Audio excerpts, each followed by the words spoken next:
final project I give to my students in this class is a PSA, or what's called a public service announcement.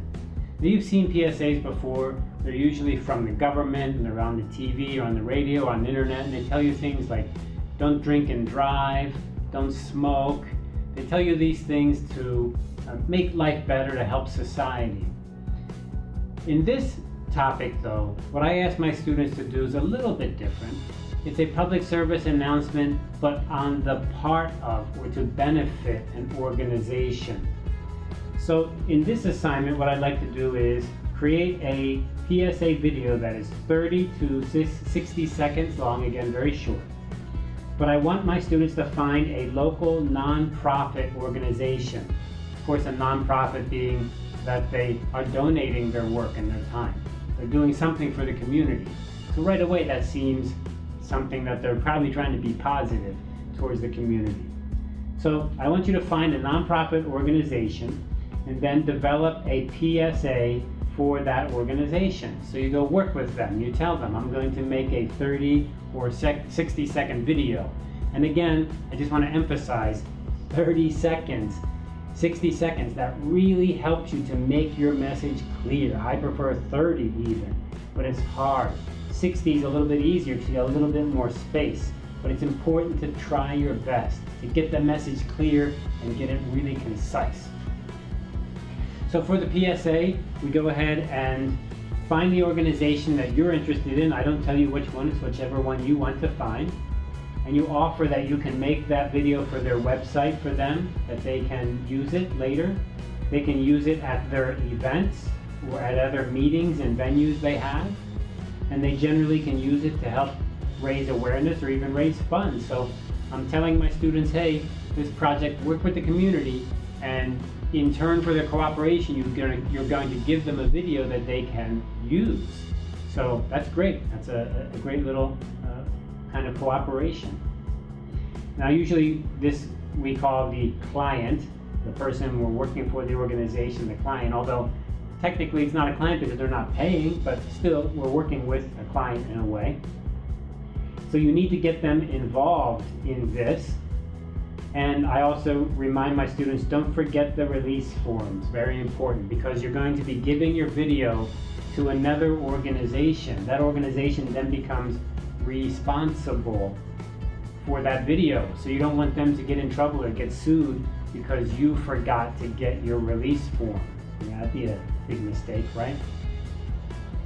Okay, so what are some of the main things we need to pay attention to when making a public service announcement kind of format? Well, because you're working with an organization, it's very important to understand what is the organization's values. What is it they really think is important? What do they represent?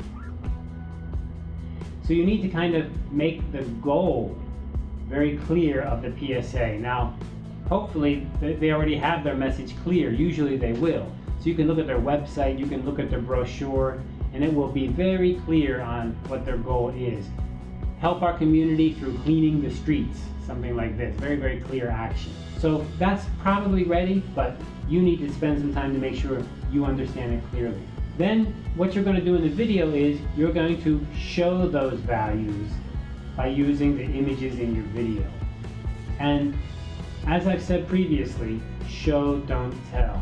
It's really important in these kind of videos to show something rather than just talk, right? Because if you just talk, that's the same as I visit the website and I can just read the words, right? So the video is your chance to show. So if you're talking about keeping the streets clean, why say it when you just show it? Show someone picking up the trash in the streets to help us have a better community.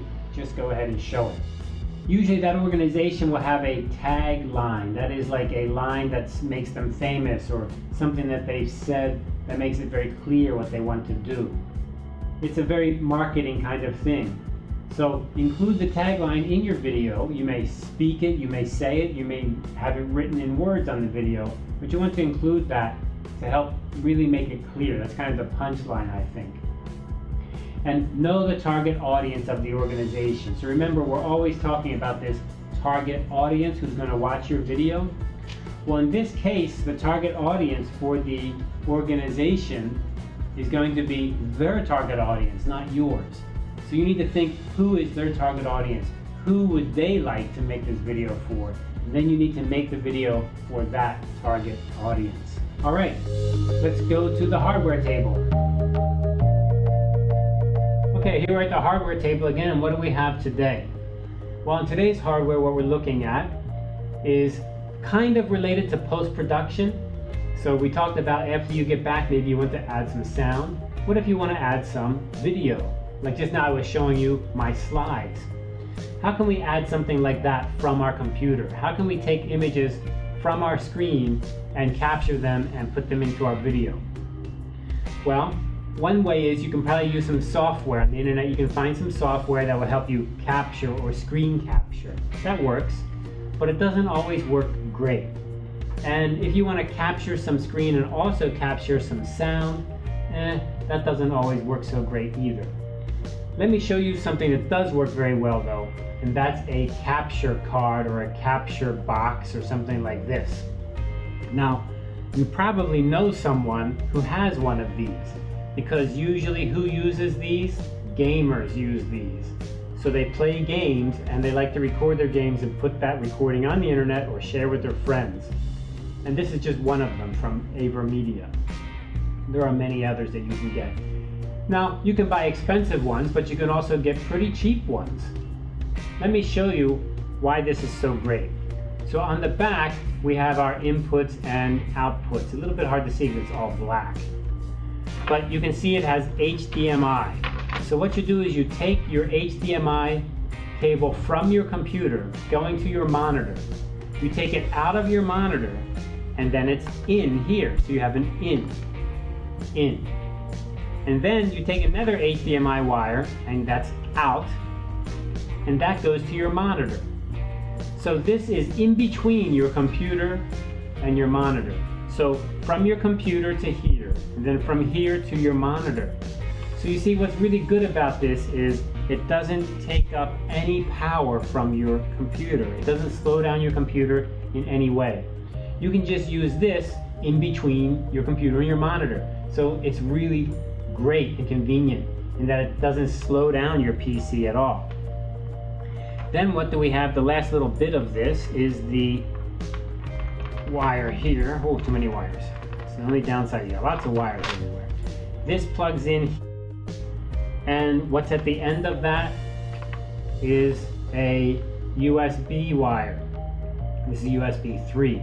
So if it's a USB 3, you have to make sure your computer can use USB 3 because it needs a high speed. You can tell from the blue color there. So this little thing right here would not slow down my computer at all, and I can do that. But look at what else it has, something interesting. On the front you can see the company's name, of course, but can you see those two little, unplug these, get more angle here. Those little jack holes there. Ah, there we go, yep, there it is. Those are mini jacks, or 1/8 jack. Remember we talked about that before? And we can plug into that, right? What can we plug into that? A microphone. We can put a microphone in there. So we could be recording our voice and the video from the screen at the same time, which is really convenient. So if you want to do something, especially for training, you want to show somebody how to do something on the computer, or maybe you're training freshmen coming to your school, but you want to use a map of the school. So you can just use Google Maps or have a map, a picture, and you can be using your computer screen and speaking at the same time and capturing that. A really great way to do some post-production. So good luck on your post-production and capturing some screenshots.